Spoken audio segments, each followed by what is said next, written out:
you should listen or watch this episode because there's a cute dog in it. Say hi, Paisley. Say hi.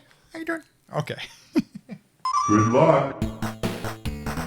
Hello, everybody. My name is Lat Mackey, and this is Sequence Break, a podcast featuring conversations with speedrunners, developers, content creators, and everything in between. Thank you so much for being here and joining today.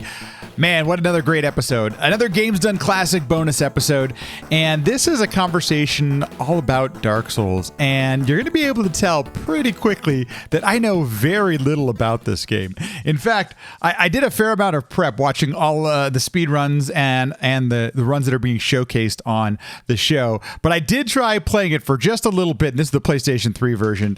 And the game, man, it definitely lives up to the hype. But on the flip side of that, there's actually quite a lot of interesting things going on. And I only spent a couple hours with it. So at some point, I need to return and actually try playing and beating and working my way through the game. But the conversation we had is super fascinating. I'm only going to be sharing a clip here, as always. And this is going to be with catalystz, who is the current world record holder in any percent and the all bosses category. And he shares quite a bit of insight. And it's really interesting to just have a better appreciation. I think many of us in the speedrunning community, but also in just like the casual gaming community, have mad respect for this game and people who can play this game at any level, not to mention a high level. And so already have that going in. It's really awesome to hear catalystz talk about his craft and the game, and it's obvious he's very passionate about it. So we have a great conversation. I hope you enjoy. Here it is, Dark Souls. Today we're going to be looking back at Dark Souls and Dark Souls 3, some history, some community, some speedrunning, some really awesome things. And to help us get there, as part of today's show, catalystz Z, Spacey L1, and Coltrane are all joining us. But first, we're going to start with some Dark Souls. And I am really excited to announce, and I can't thank him so much for being here, current world record holder of any percent, all bosses, as a Dark Souls speedrunner now for years. It feels like it's been going on forever at this point. catalystz, thank you so much for joining the stream. How you doing? Thanks so much for being here. Thanks for having me. I'm doing great. A little bit late here in Central Europe, but I'm happy. I'm always happy to chat some Dark Souls. So yeah, good to be here. Thanks for staying up late. I really do appreciate it. I want to preface this whole thing, folks, with, I primarily run like 8 and 16-bit games, so the Dark Souls thing is like really outside of my comfort zone. I had to do a fair amount of research just so I understood what the heck was going on. But I guess where I'd like to start this, Kata, is that there's like this mystique around Dark Souls. And that if you're a speedrunner, it's a ridiculously challenging speedrun. If you're just a regular, casual gamer, that this game is incredibly challenging. What is it about this game? What makes Dark Souls this notorious, big-time challenging game? Well, I think for most people, it really doesn't need any introductions, right? It kind of, when it got released in 2011, it sort of brought back, at least in my point of view, it sort of brought back elements of gaming that were kind of forgotten for many years. Because games used to be pretty difficult back in the days when, there was just not enough storage and the developers needed to kind of span out the playtime, so they made the games really difficult, so people had to play them for longer. And I think Dark Souls sort of brought this tradition back where all of a sudden the game's got a very hands-off approach. It's not leading the player. All of a sudden the player is expected to try and fail many times and learn from those mistakes. And just by playing the game more and more, eventually figuring out a way through.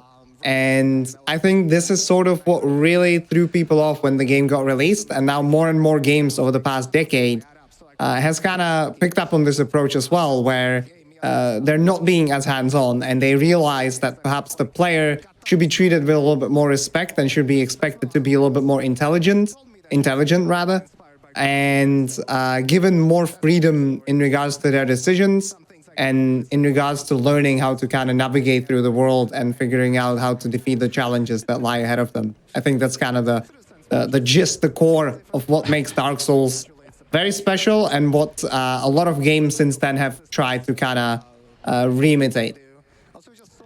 I'm glad you mentioned that, because I did actually get a chance to play my version. I have the PS3 copy of it for just a couple of hours to try to figure out, some of the things going on in this game. And what struck me almost immediately was how so many boss fights I've played through in modern games, Breath of the Wild, other games like that, you can tell that they're influenced by this game specifically, like this series of games.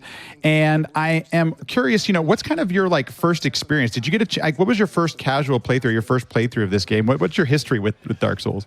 So this is a funny topic, honestly, because this gets brought up quite often on my stream, and I am very much a big exception to the rule, let's say, right? Because most of the speedrunners that you will talk to that speedrun Dark Souls pick it up essentially as something that they really, really like, and they want to get more time out of it, right? And speedrunning and challenge running and other sorts of content or other sorts of playthroughs can be a great way to sort of get extra time out of the game. I am very much different in that regard, because my first playthrough, I think it was in 2013 or something.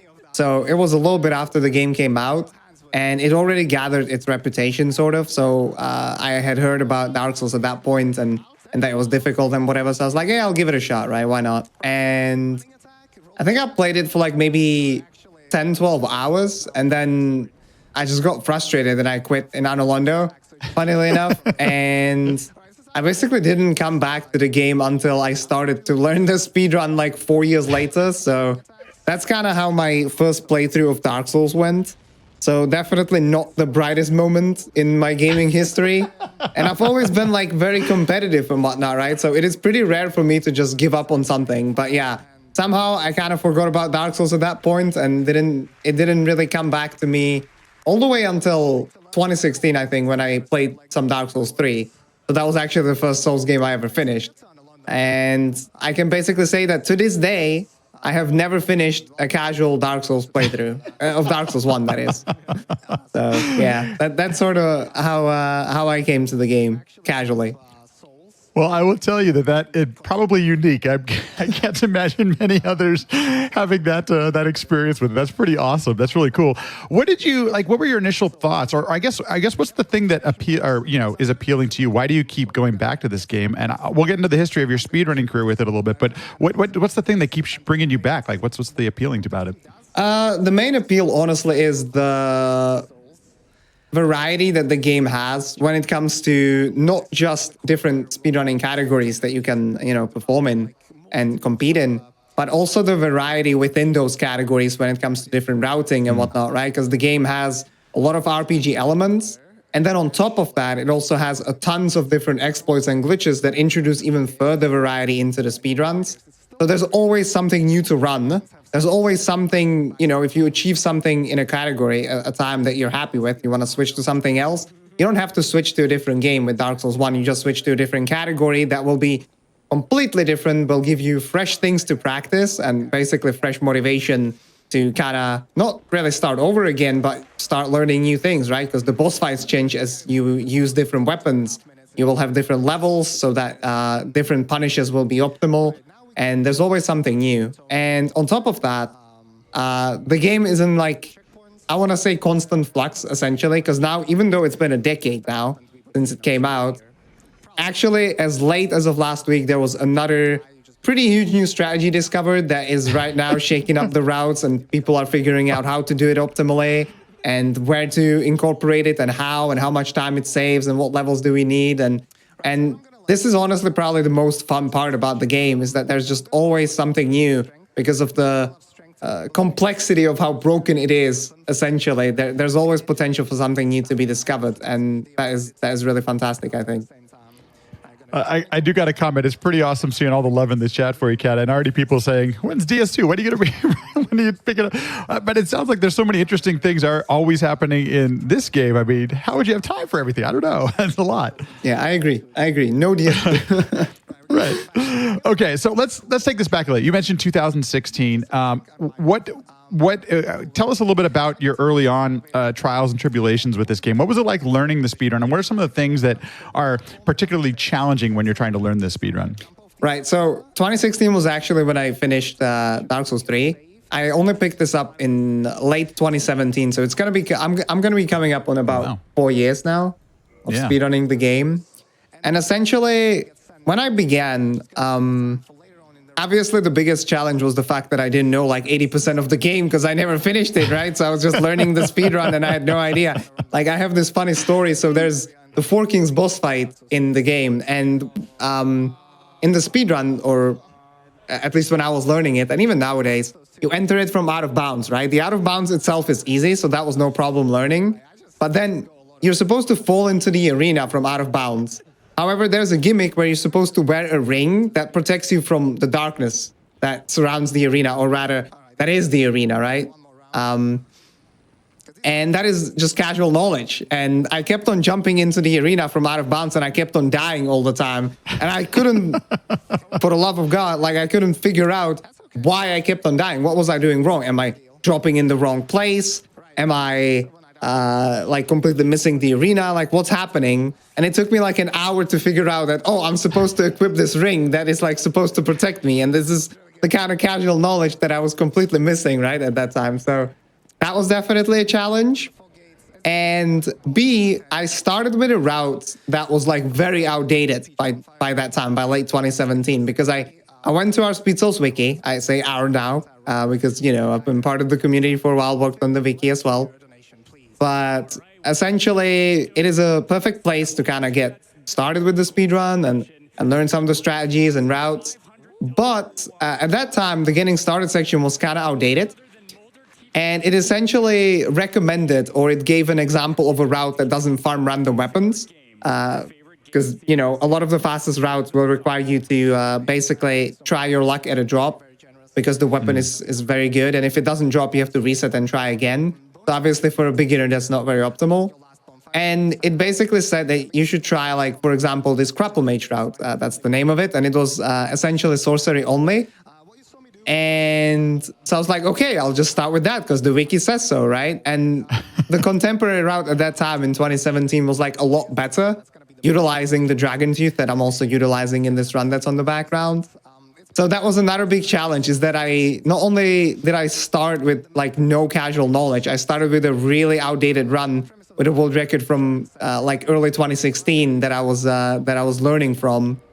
And I'm also the kind of guy that, you know, I try to just always figure out things first for myself before I have any questions. So I just kind of didn't really ask anyone, and I just kept on doing my thing. So that was a little bit challenging. But I must say that after like 2.5 months, I actually cracked top 5 with that outdated route. So oh my gosh, that was pretty cool to see. Though I must also point out that at that point, the leaderboards were kind of inactive. But still, top 5 was like, I was still pretty happy about that. And then I was able to transition into something else. But yeah, a lot of just experimentation and a lot of patience while practicing, right? And that is sort of what you need to have for Dark Souls, is the fact that you need to expect that not everything will be served to you on a silver platter, because there's just so many things about the run. It's just impossible for one runner or for a group of runners to transfer that knowledge to you immediately. It takes some time to kind of amass it. And so you need to expect to just, you know, have to repeat the bosses again and again until you sort of get the knowledge to be able to beat them somewhat consistently. And once you do, you will do runs, and then you will get never before seen things happen in the boss fight anyway and still reset and die. And just, yeah, lots of patience is what you need, I think, to learn like any speedrun well, right? But Dark Souls even more so, I would say. Well, that's one of the things that struck me right away, that I got to tell you, watching these runs on GDQ wasn't apparent to me, at least from a very obvious perspective, and that is that there are multiple different components to the speed run. There are, the thing that struck out to me was these really sophisticated and challenging boss fights, but there is all of this different type of things you have to learn about routing, and as you mentioned, just a route, we might have another route change very quickly, the tricks that are involved in doing some of these out of bounds and things like that, and then there's a leveling experience system. There just seems to be so much that goes into the speed run and takes this thing to a level that is kind of makes my brain break. And I'm wondering, is that something that you're just able to acquire through just playing the game more, or is this something where you actually have to practice certain things in different parts and stuff? What's the approach to the speed run? Yeah, pretty much. I already hinted at it. Like, there is a lot of practice behind the top runs, because since the game is so as we pointed out, challenging, it is very punishing in terms of death as well, right? So just spamming runs and like dying to the same boss, for example, again and again is like very inefficient when it comes to trying to actually learn the speed run. So that's kind of what I see with a lot of new runners, because as I mentioned as well, a lot of people that want to speedrun the game are big fans of it casually and want to get more time out of it. So they're going to get into it and it's going to be their first speed game, and they don't realize that actually practicing and learning the speedrun is quite a bit of extra effort, because just trying to do runs essentially will be very, just very painful at times, right? Because they're just going to get to the Ornstein and Smoke boss fight and they're going to die 5 or 6 times again and again. And at that point, like, you know, you're a new runner, your heart is racing, and you're trying to like beat a certain time, trying to get a new personal best. But when you're in practice, when you're in the different environment, you have all the time in the world to just think about what happened. You can look at a clip of perhaps if you record yourself practicing, try to evaluate what you could have done better, and basically just playing the game more and more, whether it's practice or whether it's doing runs, will always be of great benefit to amassing the knowledge that you need to speedrun this game proficiently. But one huge thing is also watching VODs, watching other people play the game, watching streams and whatnot, right? That is huge. I remember when I started, I loved watching other people from the communities stream their attempts because I could watch them and I could learn from all of the different approaches they have to certain patterns of bosses, and I could look at it and be like, okay, so I'm having trouble with this specific attack. I don't know how to deal with it. I'll try to focus on it, or for example, a pathing through a certain area, navigating around dogs in Lowerberg. I'm dying there a lot more often than, you know, like these top runners.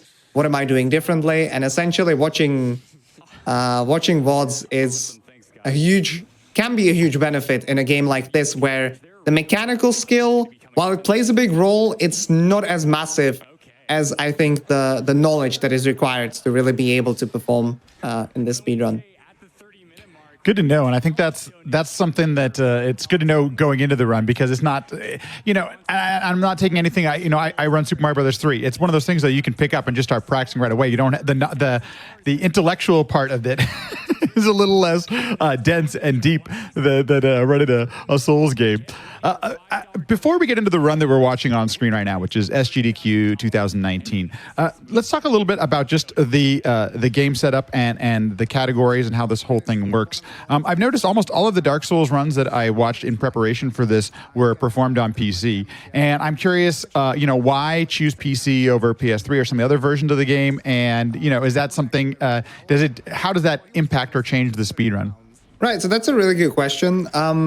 I think generally speedrunning on PC, especially modern games, is vastly superior to playing on consoles, because consoles have huge differences between each version. They can differ depending on the firmware of the console. They can differ between hard drives and SSDs, and another huge thing is also like patches, right? Like you either have the original patch on the physical copy or you have the latest patch on the digital copy. There's nothing in between, while on PC you have it all available. Now, funnily enough, for Dark Souls 1, everything is actually done on current patch. Those are for both DS1 PTD and Remaster.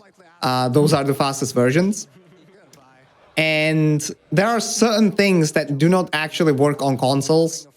For example, we have a glitch called Prom Swap, which abuses mouse cursor. The fact that there is a mouse cursor available on the PC version, and you can use that. You can press left mouse button and a button on the controller at the same time, which can glitch out the menus. And this is not available properly on consoles, right? There's like a more like a light version of it, which isn't as capable as what we have on PC. And then there are also some other small differences when it comes to skips. So that's the big reason that PC is the fastest. On top of that, we have a huge variety of tools that allow us to, speedrun, or rather not speedrun, but practice more efficiently. So we have a save organizer, so you can technically make save files anywhere that you need. And every single boss fight that you need to access or whatever is basically one click away. We have the Dark Souls gadget, which is something that is a huge help when testing anything or when practicing as well, because you can give yourself any kind of weapon. It's basically like a debug functionality hidden within or rather contained within a small piece of software that just really helps out. It allows us to basically save our position and whatnot. So you can make a save file and then combine it with the gadget to immediately get to the boss fight, and you can practice very, very efficiently. Again, something that isn't available on consoles. Then again, I must also point out that if you don't have a PC that is able to run these games, that doesn't mean you cannot actually speedrun, because what we use to compare the times on the leaderboards is the in-game timer. The in-game timer is consistent between both PC and consoles, and it doesn't even matter what frame rate you have, because the timer increments depending on like each frame that passes. So no matter the frame rate, essentially, you're never gonna lose time, even if you lose frames RTA on the PS3, for example. And obviously, it also cuts out loading times, which differ greatly between not just different PC machines, but also between PC and console. So just having a console, it is a setback, but it doesn't mean that you cannot enjoy some Dark Souls speedruns.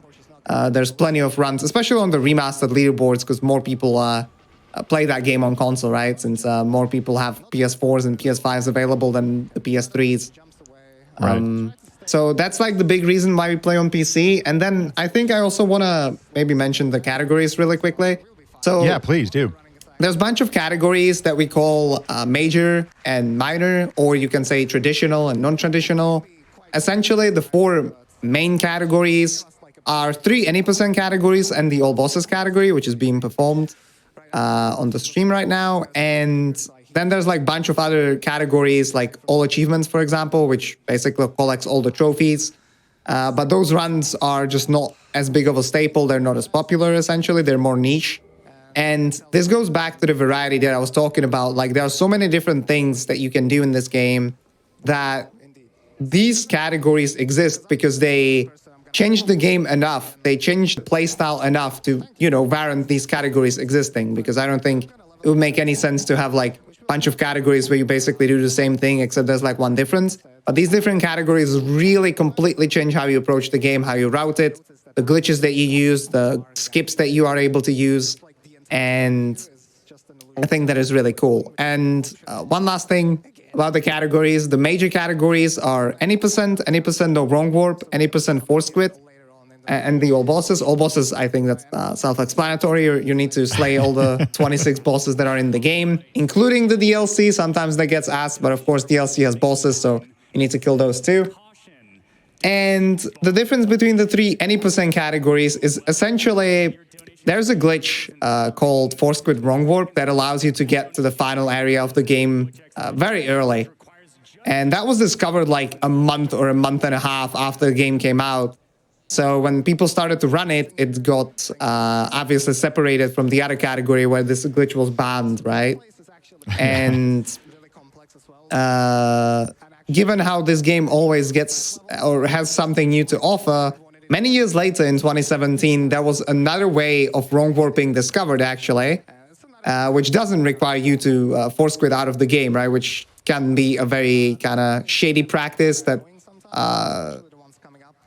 in particular with DS1, essentially, if we allowed using Alt F4 or force quitting in every single category, there could be shenanigans with the in-game timer. There could be shenanigans where you could essentially like force close the game after you made a mistake, and then it warps you back slightly, so you undid that mistake, essentially not really having a single segmented run anymore.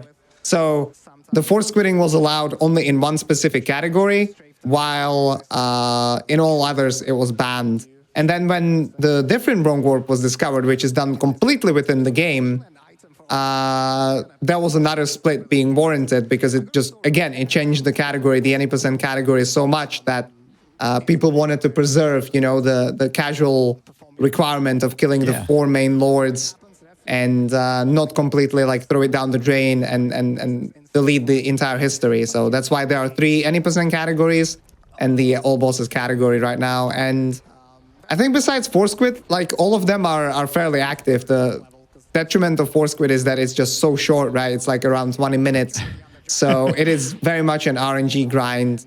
And the other ones are all very, very active. So that's kind of how we have the game set up leaderboards wise. Yeah, I think that's really cool. And I think that's, you mentioned it. And I think this is important to highlight that there is, if you're at all interested in starting or even trying a speed run of this game, there's something that could be approachable for you. And I really appreciate the fact, and I'm glad that I kind of know this now, that, you can start on whatever you have access to. That's one of the great things I think about speedrunning is that, especially when you're starting, use what you have. You don't have to go out and purchase a high-end PC to run this game at the highest level or anything like that. You should use what you have available for you. And I think that I'm glad you mentioned that because I think that's a really important aspect, especially if you want to join the community and you want to be a part of it. I think that's a really cool way to do so. Excuse me. What was I totally forgot my train of thought here. Oh, yeah. So there are tools available to us in the 8 and 16-bit world, such as, tool-assisted speedruns where we can move frame by frame and things like that. You mentioned there's quite a robust set of tools to kind of learn this game, but also to break apart and figure out what things are happening. Does a frame advancing tool help in a speedrun like this, or is it something that's not even necessary? I'm curious how tools like that, if they even exist for a game like this on the PC. That's a really good question. Essentially, like the same way you would test an 8-bit game is not really possible with Dark Souls, and it's kind of tricky with a lot of 3D modern games, right? For pretty obvious reasons. That being said, we do actually have certain task tools available to us.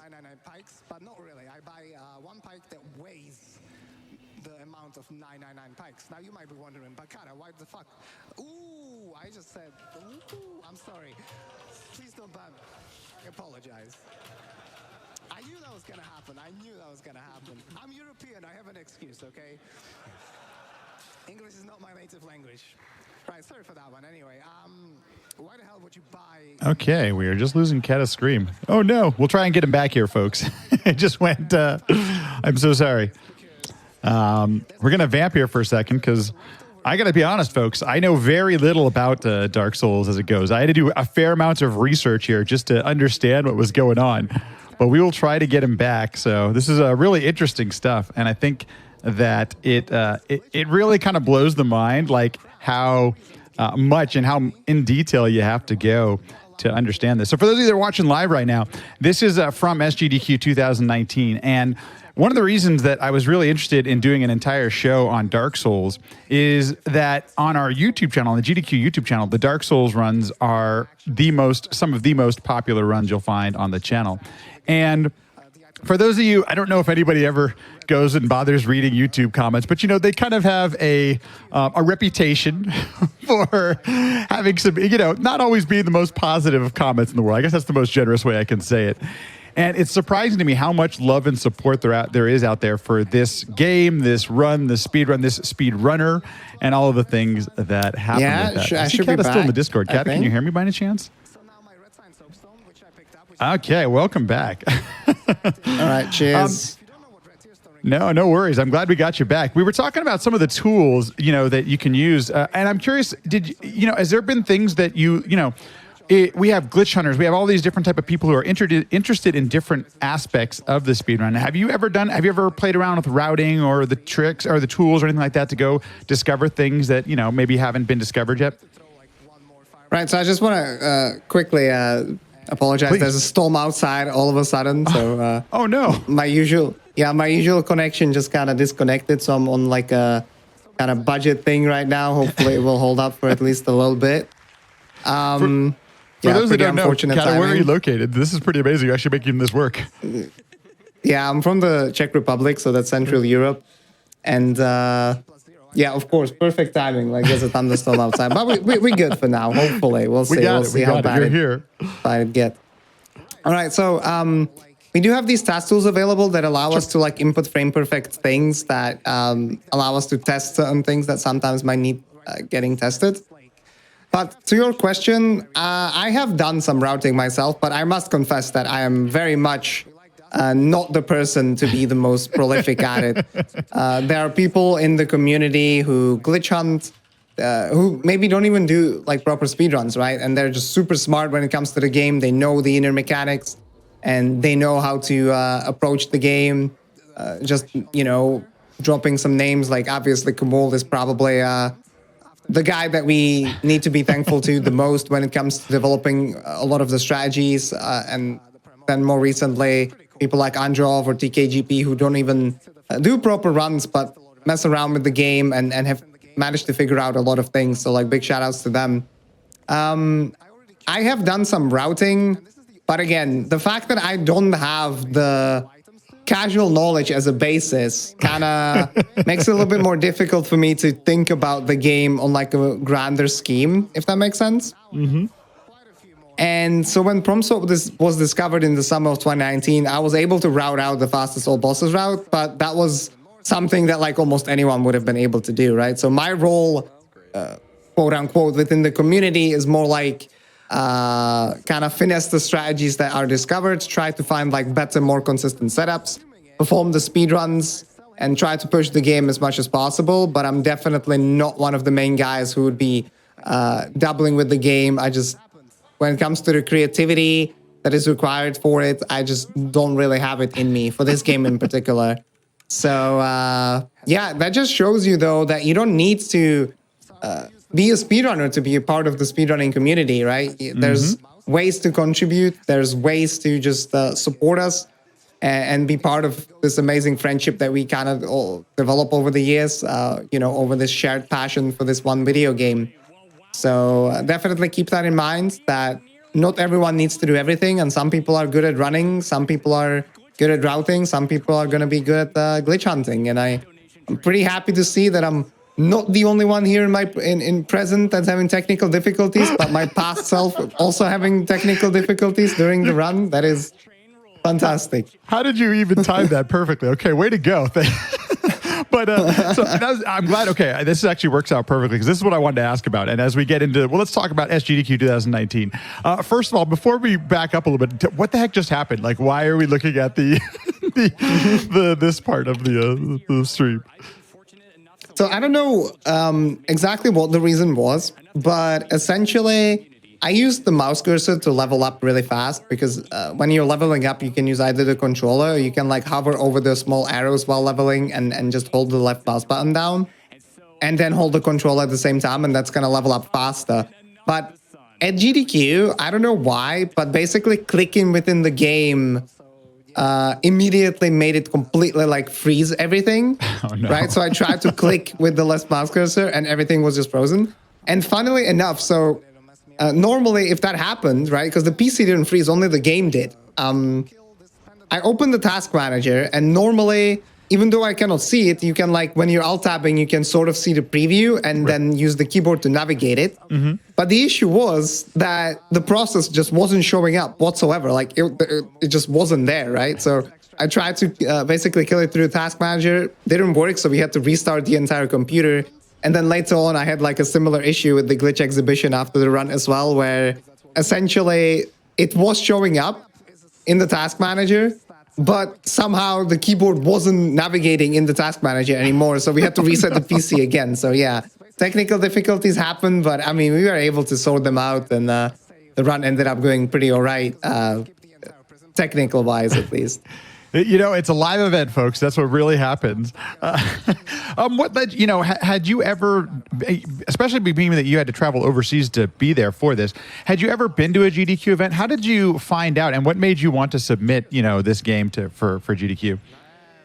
So, I'm glad you asked this because this is sort of it was like a little dream come true, basically, because I discovered speedrunning through GDQ like many people did. For me, it was all the way back in 2012, so I've been dabbling with speedruns for a long, long time. And essentially, in 2012, I was like 15 or something, right? So just on my own, traveling to the US was kind of it was a stretch, honestly. And I wasn't even that active within speedrunning. I just kind of knew what it was and messed around with some Prince of Persia and Metal Gear Solid speedruns at that time.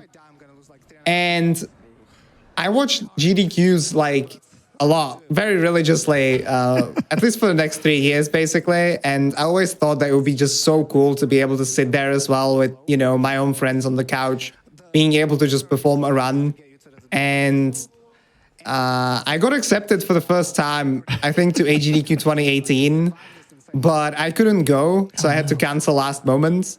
Same thing happened with SGDQ 2018. I got accepted again when I submitted, but again, I couldn't go. Right. Because 2018 was quite the turbulent year for me. So when there was another opportunity to go at SGDQ 2019, I was like, I have to submit the strongest guns that I have, basically. So I was like, yeah, Dark Souls is a fairly popular game, so I'll try to submit that. And I got accepted for the third time. And fortunately, this time I could go and really be able to perform this run. And to this day, I must say that this was the most fun I ever had performing a run at a marathon. And I've done a lot. Like, I've been to ESA several times. I've been to other on-site marathons. But performing live in front of a packed room with like almost 600 people in there, because this was right after the catalystz, which was a bonus game. So a lot of the people just stayed in there to watch some Dark Souls as well. So basically having a full packed room of crowd was just, it was a very surreal experience. And for me, as someone who loves to entertain and loves to be in front of people, it was very, very enjoyable. And I'm just very happy that I got to go through this. And hopefully next year, we could get a repeat of something from my Dark Souls repertoire, given that the situation allows it. That would be pretty cool. I'm keeping the fingers crossed that at some point we're going to be in person again. I know GDQ mentioned it briefly at the end of AGDQ this year with a little bit of a tease of the online version, and I hope it does happen. I'm glad you also brought it up that, it's challenging to go visit in-person events, especially, many people have real lives and things outside of, speedrunning. And so the fact that you actually get to participate in it, especially I'm sure your first one, I know my first one I'm never going to forget. It's quite a memorable moment. And meeting, people you've only talked to online or only seen their stream and stuff like that. It's quite an experience that if you ever get a chance, it's really, there's nothing quite like it. And I'm also glad you brought up the audience, because especially, I wasn't actually in the room for this one, but I know that when that place does get packed, there is an energy and an electricity. As somebody who's running this game, and I know you're focused on your speedrun and everything like that, can you feel or at least hear or have some sort of experience with the crowd while you're in there during this run? Oh, yeah, absolutely. I mean, essentially, what I did for this run is I prepared the commentary in my head, right? Like, I saw some people being super dedicated in the practice rooms where they would basically just do the run and their co-commentator would like practice the commentary out loud. What I did was like the day before my flight, and then at the event, whenever I was trying to sleep, I would just like mentally go over through the run, and I would think about where am I going to explain what kind of jokes I could make, and then being able to, deliver a joke on like, I don't know, Iron Golem skipping leg day, that's why he fell off the bridge, like whatever. And then having the crowds immediately react, laughing and stuff like that, having that instant feedback. That was just fantastic. It was a great experience, and I really thought me and the crowd had a little bit of a connection there, and that was something that that you cannot really describe it until it actually happens, and especially in speedrunning, that is a very rare moment because very few people get to perform in front of such great crowds as GDQ often has. They don't exist very often, so I'm glad you got a chance to live it up and live in that moment and really appreciate it, because like once you're mentioning it, especially nowadays post-COVID, it's gonna all the things we took for granted, to say the least. Let's talk a little bit about the run itself. At the time, were you the world record holder, and was this the world record route? Were you doing the things that existed at the highest level in this game for this run? So here I'm probably gonna jump and die for the second time, just saying. I tried for like a very difficult skip here, but I missed it both times. Well, the first time I didn't miss it, but I quit out too late. The second time I missed it, and then I teased going for the third time, but I was like, it's a little bit too much, so I didn't want to go overestimate. So funnily enough, this is not actually the world record route. This route was a little bit slower, but I chose this for two reasons.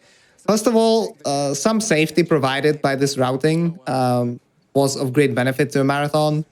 And second of all, there were strategies utilized in this route that were not actually used in the fastest speedrun, right? Because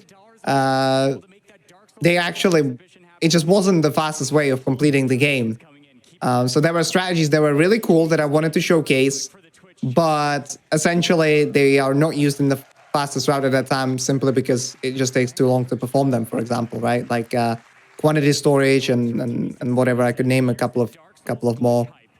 And at that time, this is pretty funny. So again, as with Dark Souls ever evolving, I was the world record holder when I was flying to GDQ. And then there was a new strategy discovered. And during GDQ, Kamal beat my record. So during the time of the run, I was actually second place. But I think ever since I came back after that, I had held the world record since then until now. So like I beat it in like a week or something. And then, yeah, I haven't lost it since. But again, I must say that it's not because I'm like an insane runner and gold gamer, but also because since there's so much variety and we do have a lot of players, the players choose to just run different categories that they find fun at the time. And the current fastest all bosses run, while to me it is a lot of fun, to a lot of people it can be quite grindy and they just prefer to choose something that's a little bit more fun for them. You know, again, you don't have to run the fastest things that people do. You don't have to follow the top level speedruns, especially when you're starting. You can easily have great times, both on the leaderboards and as an experience when you're doing something that's just not as optimal. You might be losing like, I don't know, 3 minutes in routing, right? But in the end, for someone who's just starting, like having a 103 or having a 106, that doesn't sound like a huge difference to me. So, yeah, basically, that's how it was with the routing and with the world record situation then. It was interesting to see as I was, you know, and we have a little bit better tools now, but that the how the run has changed and what our current times are and things like that. What are some things specifically, as you are the current world record holder in this category still, and I'm curious, what are some of the things that have changed since the run we saw at SGDQ 2019? Right, so the first thing was already that summer was the discovery of prom swap, which essentially the fastest route at that time suffered from some early game annoying RNG, and prom swap essentially allowed us to eliminate it or at least lower it by a lot, because it allows us to purchase items that we cannot normally we cannot afford them yet, essentially, at merchants. Mm-hmm. And if the menus work out well, then we can buy the items anyway. And since then, there's also been just a bunch of very, very big discoveries. So the world record at that time was in the high 106. I think when I got back, I don't remember Kamal's record. I think it was 106.40 or something. That was pre-prom swap. Then I think I got like low 106 with prom swap. And then it got all the way down to like 105, like low 105. And my goal was to get a 104. But as it was for a long time with this category, I was basically trying to like grind out a really good run. And before I could do it, something new would be discovered, right? So it was the grind for 104. And then, oh, nice. So I don't have the 104 yet. And now 103 is possible. So then it was the grind for 103. And well, fortunately, it isn't the grind for 102 just yet. But once the newest strategy is figured out, it's probably going to be grind for 102 now. So as you can see, 4 minutes cut off in a run that's just, over an hour long is pretty incredible over the span of less than 2 years or about 2 years. And I must also mention the any percent category. It doesn't, it's a little bit off topic, but in the any percent category, we were kind of set on a specific route for quite a while. The world record was just under 30 minutes. And that took quite a while to grind out as well. And like a month after I got the sub 30, a skip that saved 9 minutes in a 30-minute category was discovered. So you never know what's going to happen with Dark Souls. And I think that's what's also so exciting about following the game as a viewer, right? Since I'm a big fan as a viewer as well. Yeah. Even if you don't speedrun yourself, I think this is a huge incentive to kind of follow the speedruns and check out some of the new glitches being discovered and the new world records that are shuttered very frequently due to new discoveries. All things considered, right? Because in games like Super Mario or whatever, new world records are usually like a huge deal. Yeah. While in Dark Souls, they just happen, right? And sometimes they happen because someone grinds them out, and sometimes they happen because, that was just a new discovery that saved 90 seconds. I'm sure you get asked this question all the time, and it sounds like you've already mentioned what the answer will be. But is what needs to happen, or will there be the sub hour at some point in the all bosses category? This is another question that has been very frequent on my stream because I would imagine. I understand that seems like it can be close. hard for people. Yeah, I can understand it can be hard for people to follow, like, the live split layouts. But essentially, I was grinding the Dark Souls Remaster All Bosses category recently until a couple weeks ago. And the time there is even slightly lower because there's some shenanigans with in-game time where the in-game time in Remaster actually runs slower, so the runs ends up looking faster. And so the world record there is even closer to sub 1 hour, right? And my sum of best was like 101, roughly.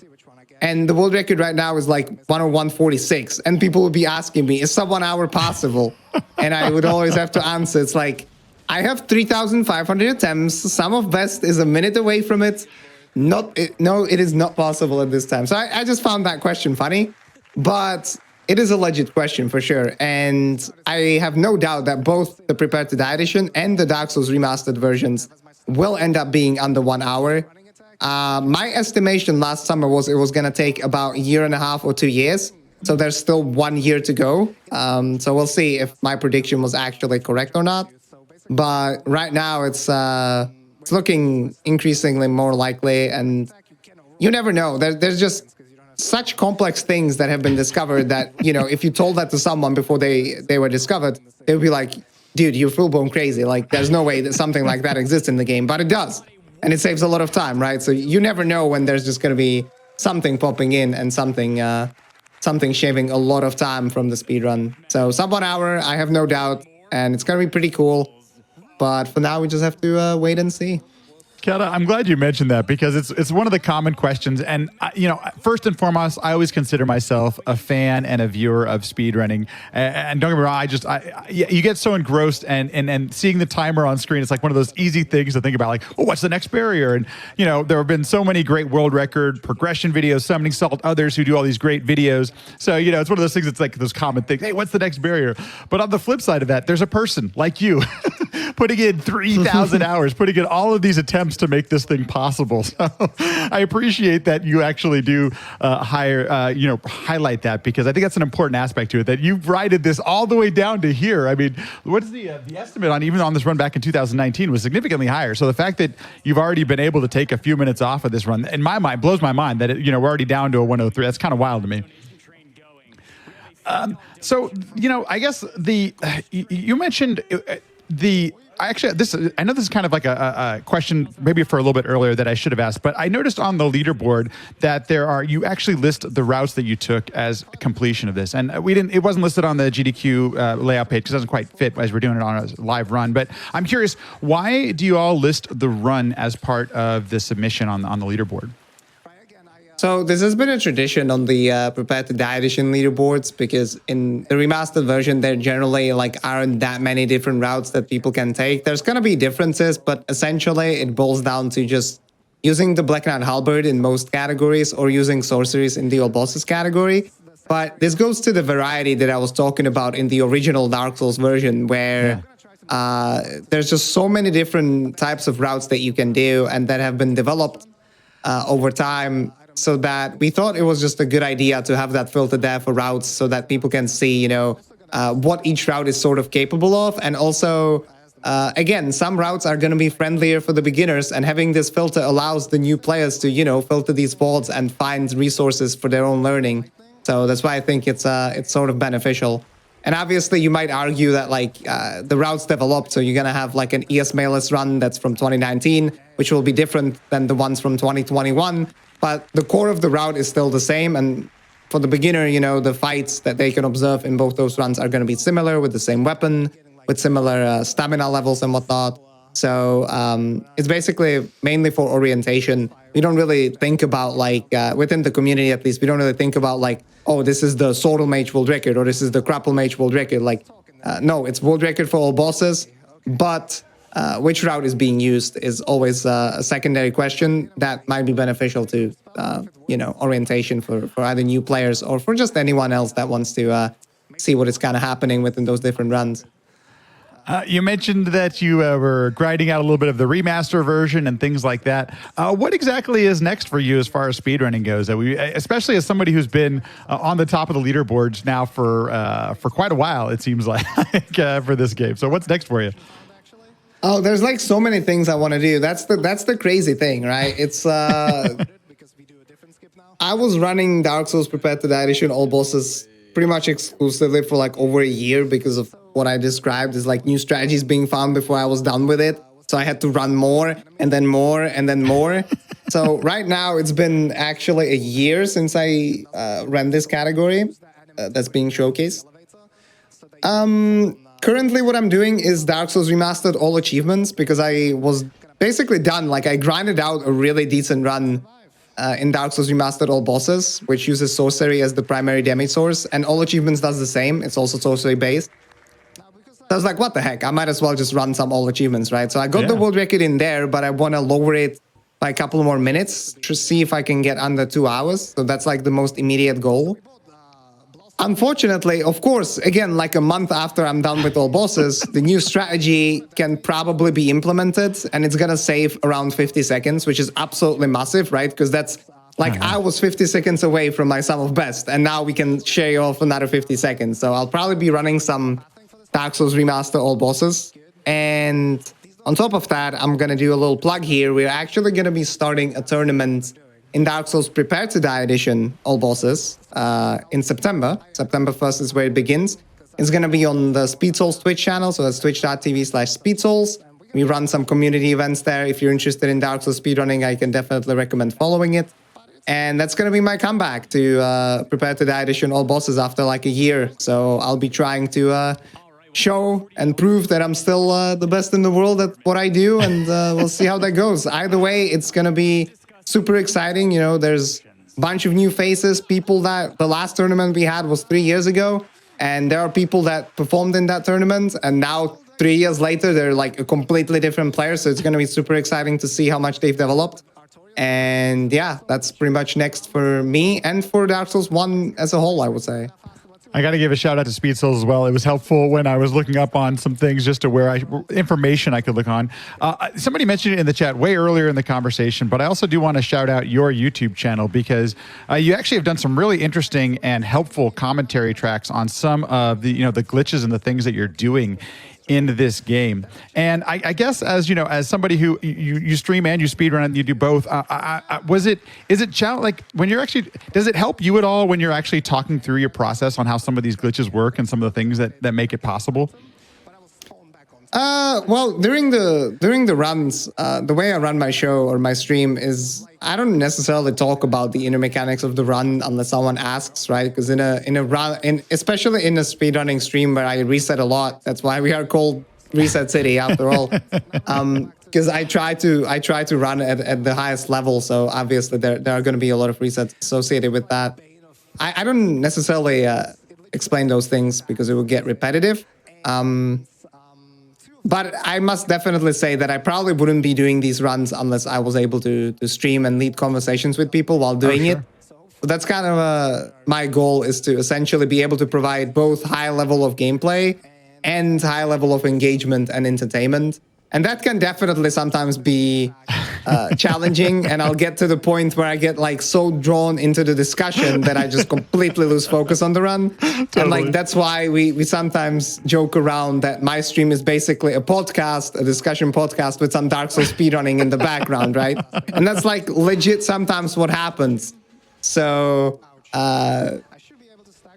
basically chat can distract me, yes, but at the same time, without chat, I would probably not be doing these runs in the first place, right? So it's like it's a double-edged blade in that regard. And then when it comes to, please. One more thing. Yeah. I appreciate you shouting out the YouTube channel, because I think there are just so many stories in speedrunning that deserve telling, whether that is stories of different world records, whether that is stories of these glitch discoveries, because you have to understand that every single glitch discovery not only has the inner mechanics behind it, but also a story of how it was discovered and developed. And I think these stories are really worth telling and keeping in our minds, and they can be really, really interesting. So what I try to do is basically try to relay these stories to other people, these tales. And I think more people should get into that within their own games. And I think there's audience for that on YouTube and other platforms. So I would definitely encourage people that have the knowledge and have the motivation and they would like to present this kind of information to just, go ahead and do it. Like, it doesn't have to be for a popular game. Like, there are channels on YouTube that make similar videos of very, very niche games, and they get a lot of views and they get a lot of interest, and it just it gathers more interest in speedrunning as a whole, which obviously benefits all of us as we are part of it. So that's just my 2 cents on that. Kata, thank you so much for mentioning that, because this has actually been a topic of discussion in some of the communities that I'm a part of, that there are some strats and techniques and things that we somewhat take for granted that don't have video around them, or we don't really know the story behind them because perhaps that runner doesn't run anymore, or perhaps it was discovered by somebody who just perhaps wanted to stay anonymous, all these little different things. And that's one of the things I really appreciate you bringing that up and highlighting it, because every little strat, everything that gets discovered in these games, Dark Souls is included in that, has a story behind it. I could not agree with you more. So in that spirit, and in that, I want to first of all, thank you so much for taking the time and for sharing some really interesting insight and kind of giving us a behind the scenes what it takes to be a Dark Souls speedrunner. Where can people, if people are interested in what you're doing, it sounds like you do obviously more than just Souls games. So where can they find you? Where would you like to send people to a little shout out here? Right, so they can find me on Twitch. That's twitch.tv/catalystz. I also have a YouTube channel that is pretty much dedicated to Dark Souls and speedrunning and some challenges that I've done and whatnot. That's also catalystz. Or if you want to hit me up, you can hit me up on Twitter at catalystz_. And thanks a lot for inviting me to the show. I'm always happy to talk, something that I'm very passionate about, and this was a great opportunity for it. And I'm hoping that I was able to entertain you guys and basically give you a little bit more insight into what is happening within one of the many amazing speedrunning communities that we have. It really is quite wonderful, and I'm glad that just from speaking with you and the little time we've spent today, I already feel a much greater appreciation for everything. I already knew that this game is on a whole nother level, but actually hearing what it takes and some of these things that happen, I hope the chat does as well. All of you watching on YouTube, Twitch, all those places, hope you do too, because this still to this day is one of the most deep and sophisticated and interesting speedruns that exists, and I'm glad you got a chance to share it with us. So thank you so much, Catalystz. I really do appreciate it. Yeah, same. Thanks for having me. Thanks everyone for listening, watching, viewing, liking, subscribing, and sharing. All of that stuff goes a long way to helping out the podcast. If you'd like any additional info, you can go to sequencebreakpodcast.com. All of our past episodes, everything's on there. You'll find everything there. If you'd like to watch live, follow the Sequence Break Twitter. That is Sequence Break PC, and you can join in, ask some questions, watch the whole thing live. It does happen. It's not really a set time, but I do post when I go live. Everything else, if you have any questions or anything like that, podcast@sequencebreakpodcast.com. Thanks for listening, and I'll see you in the next one.